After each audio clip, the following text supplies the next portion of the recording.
రాజకీయాల్లో గెలుపు ఓటమిలు సహజం అని మాజీ మంత్రి కేటీఆర్ అన్నారు. ముందుకు పోదాం, కార్యకర్తలు సన్నద్దం కావాలి, మరింత బలంగా పనిచేద్దాం, కేసీఆర్ ను మళ్లీ ముఖ్యమంత్రి అయ్యే వరకు శ్రమిద్దామని అన్నారు. జూబ్లీహిల్స్ ఉప ఎన్నికల్లో కాంగ్రెస్ పార్టీ అభ్యర్థి గెలుపొందారు. ఈ సందర్భంగా కేటీఆర్ మాట్లాడారు. పోరాటం కూడా చేసినారు. చివరి రోజు మరి ఏ రకంగా వారు పోరాడినారో మీరందరూ కూడా చూశారు. వారికి కూడా నా అభినందనలు. ఎందుకంటే కొత్త అభ్యర్థి అయినప్పటికీ ఎక్కడా కూడా ప్రత్యర్థి, ముఖ్యంగా అధికార పార్టీ అయినప్పటికీ, అధికార యంత్రాంగం మొత్తం ఉన్నప్పటికీ వారు కూడా మొక్కవోని ధైర్యంతో కొట్లాడినారు. సునీత గోపీనాథ్ గారికి మనస్ఫూర్తిగా నా అభినందనలు.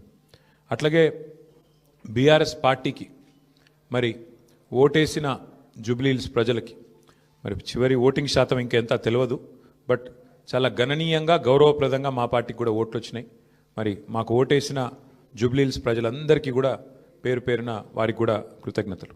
సరే, సహజంగానే ఒక రాజకీయ పార్టీగా ఎన్నికల్లో దిగినప్పుడు గెలుస్తామనుకొని దిగుతాం, గెలుస్తామనుకొని కొట్లాడతాం, గెలవాలని కొట్లాడతాం, అట్లనే కొట్లాడినాం. గత 2 ఏళ్లుగా బీఆర్ఎస్ పార్టీ ప్రధాన ప్రతిపక్ష పార్టీగా తన పాత్రను అద్భుతంగా పోషించింది. ప్రజా సమస్యలను మరి కేంద్రంగా చేసుకొని ప్రజల వాదనను, ప్రజల వేదనను ఇవాళ ప్రభుత్వం ముందు పెట్టడంలో, అది శాసనసభలో అయితేనేమి, ప్రజాక్షేత్రంలో అయితేనేమి, సోషల్ మీడియాలో అయితేనేమి చాలా బలంగా బీఆర్ఎస్ పనిచేస్తున్నది. మా పని ఇట్లాగే భవిష్యత్తులో కూడా కొనసాగుతూనే ఉంటుంది. ఎందుకంటే ఈ ఉప ఎన్నికల్లో కూడా మేము నిజాయితీగా కొట్లాడినాం. ప్రజా సమస్యలనే కేంద్ర బిందువుగా చేసుకొని, ప్రజలనే ఎజెండాగా చేసుకొని ఎన్నికల్లో డెఫినెట్గా చిత్తశుద్ధితో నిజాయితీగా మేము కొట్లాడినాం. మీకు తెలుసు ఎట్లా ఎన్నికలు జరిగినాయి కూడా అందరు చూసినారు, నేను చెప్పక్కర్లేదు ప్రత్యేకంగా.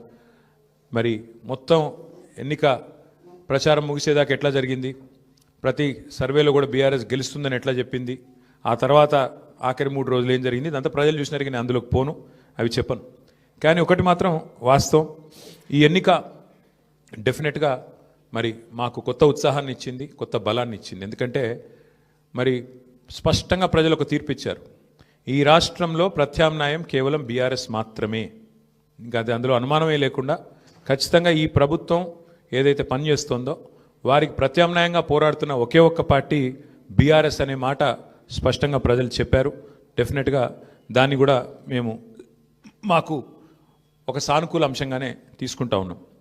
సరే, ఇక ఈ ఎన్నికల్లో ఏ రకంగా అధికార యంత్రాంగం మోహరించింది, ఏ రకంగా వారు పనిచేశారు, ఇవన్నీ కూడా మీ కళ్ళ ముందున్నాయి. నేను వాటి విషయంలోకి ఎక్కువగా పోను. 2014 నుంచి 2023 మధ్యన కూడా చాలా ఉప ఎన్నికలు మన రాష్ట్రంలో జరిగినాయి. దాదాపు 7 ఉప ఎన్నికలు జరిగినాయి. ఈ 7 ఉప ఎన్నికలు పాలేరు కానీ, నారాయణ ఖేడ్ కానీ, హుజూర్ నగర్ కానీ, దుబ్బాక కానీ, నాగార్జున సాగర్ కానీ, హుజూరాబాద్ కానీ, మునుగోడు కానీ, ఈ అన్ని ఉప ఎన్నికల్లో మీరు ఆ రోజు కనుక గమనించినట్టయితే అప్పటి ప్రతిపక్ష పార్టీ కాంగ్రెస్ పార్టీ, ప్రధాన ప్రతిపక్ష పార్టీ, ఒక్క ఉప ఎన్నికల్లో కూడా గెలవలేదు.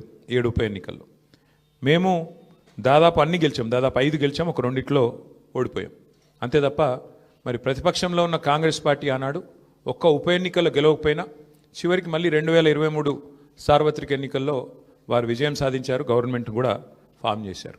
అట్లాగే మధ్యలో జిహెచ్ఎంసీ ఎన్నికలు వస్తే కూడా, గ్రేటర్ హైదరాబాద్ కార్పొరేషన్ ఎన్నికల్లో కూడా మరి ప్రతిపక్షంలో ఉన్న కాంగ్రెస్ పార్టీకి ఆనాడు కేవలం 1-2 కార్పొరేటర్ సీట్లు వచ్చిన విషయం కూడా ఒక్కసారి గమనంలోకి తీసుకోవాలని చెప్పి కూడా నేను కోరుతా ఉన్నా. అట్లాగే ఈ ఎన్నికల్లో ముఖ్యంగా ప్రజల తరపున వాదన బలంగా వినిపించగలిగాం. ఎన్నికల ఎజెండాను ఖచ్చితంగా నిర్దిష్టంగా బలంగా ప్రతిపక్షంగా మేమే సెట్ చేయగలిగాం. ప్రజా సమస్యలను ప్రధానంగా 6 గ్యారంటీల అమలులో ప్రభుత్వ వైఫల్యాన్ని బలంగా ప్రజల్లోకి తీసుకొని పోయాం. 6 గ్యారంటీల విషయంలో ప్రభుత్వం చేసిన మోసాన్ని తీసుకొని పోయాం. హామీల ఎగవేతను బాకీ కార్డుల రూపంలో ప్రధాన చర్చగా చేయగలిగాము. ఇది బీఆర్ఎస్ సాధించిన విజయంగా మేము భావిస్తూ ఉన్నాం. అట్లాగే మేము అనవసరపు అంశాల జోలికి పోలేదు. కులము, మతము వీటి పేరు మీద డైవర్షన్ రాజకీయాలు చేయలేదు. బూతులు అసలు మాట్లాడలేదు.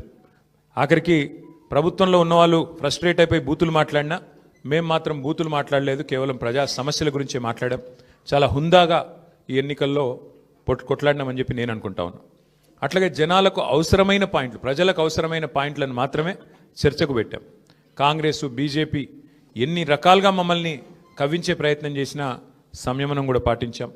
అట్లాగే మేమేం చేశాము, ఎందుకంటే ఒక 10 ఏళ్ళు ప్రభుత్వాన్ని నడిపిన ఒక జవాబుదారీ పార్టీగా, ఒక బాధ్యత గల ప్రతిపక్షంగా 10 ఏళ్ళు మీరు ఏం చేశారు జూబ్లీహిల్స్ కంటే 5,328 కోట్లతో అభివృద్ధి సంక్షేమ కార్యక్రమాలు చేశామని చెప్పి లెక్కల హితంగా లెక్కల సహితంగా మరి ప్రజల ముందు పెట్టాము.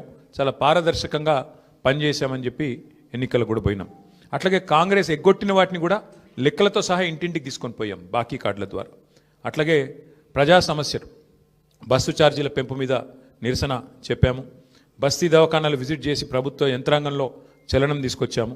హైడ్రా విధ్వంసం మీద, ప్రభుత్వంలో ఉన్న పెద్దల ద్వంద్వ ప్రమాణాల మీద, డబుల్ స్టాండర్డ్స్ మీద కూడా ప్రభుత్వాన్ని ఎండగట్టగలిగాం. ఆటో అన్నుల సమస్యలను కూడా ప్రభుత్వం దృష్టికి తీసుకురాగలిగినాం. వాళ్ళ తరపున కూడా గట్టిగా మాట్లాడినాం. హైదరాబాద్లో రోడ్ల దుస్థితి విషయంలో కూడా ప్రభుత్వాన్ని కదిలింపజేయగలిగినాం. శాంతి భద్రతల విషయంలో కూడా మా నిరసన గట్టిగా చెప్పాం. ఈ రకంగా ప్రజా సమస్యలనే కేంద్ర బిందువుగా మా పార్టీ ఎన్నికల ప్రచారాన్ని చాలా హుందాగా నిర్వహించింది. తద్వారా ప్రభుత్వం కూడా మాట్లాడక తప్పని అనివార్యత కల్పించాం. చివరికి 2 ఏళ్లలో ఒక్కసారి కూడా మరి సమీక్ష చేయని ముఖ్యమంత్రి గారు ఆఖరి ఎలక్షన్ ముందు రోజు 6 గ్యారంటీల మీద సమీక్ష చేయక తప్పని పరిస్థితి కూడా వచ్చింది అంటే ముమ్మాటికి అది బీఆర్ఎస్ విజయమే. అట్లాగే 2 ఏళ్లుగా మైనారిటీకి మంత్రివర్గంలో స్థానం లేదు.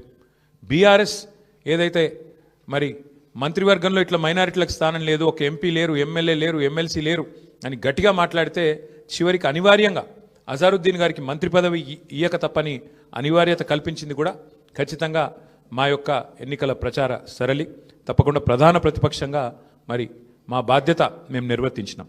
సరే, సహజంగానే ఒకటి మాత్రం ఉంది, గెలుపు ఓటములు పెద్దలు కేసీఆర్ గారు ఎప్పుడు చెప్తుంటారు, గెలవాల్సింది పార్టీలు కాదు, గెలవాల్సింది ప్రజలు అని.